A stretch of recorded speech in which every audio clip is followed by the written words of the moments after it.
മലബാറിലെ മലയാറ്റൂർ എന്നറിയപ്പെടുന്ന കൊട്ടത്തലച്ചി മലയിലേക്കുള്ള വിശ്വാസ തീർത്ഥാടനവും പുതുഞായർ ആചരണവും നടന്നു.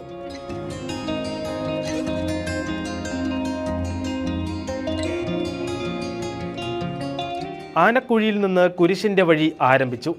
കൊടിയേറ്റിന് ചൂരപ്പടവ് പള്ളി വികാരി ഫാദർ സെബാസ്റ്റ്യൻ അരിച്ചാലിൽ നേതൃത്വം നൽകി.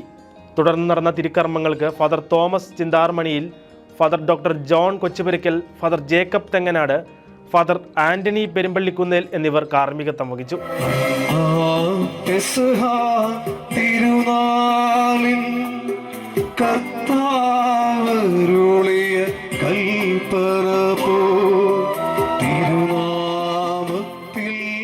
മലയോര മേഖലയിലെ പ്രധാന തീർത്ഥാടന കേന്ദ്രമായ കൊട്ടത്തലച്ചി മലയിൽ നടക്കുന്ന തിരുക്കർമ്മങ്ങളിൽ പങ്കെടുക്കാനായി നാടിൻ്റെ വിവിധ ഭാഗങ്ങളിൽ നിന്ന് ആയിരക്കണക്കിന് വിശ്വാസികളാണ് ഇവിടെ എത്തിയത്.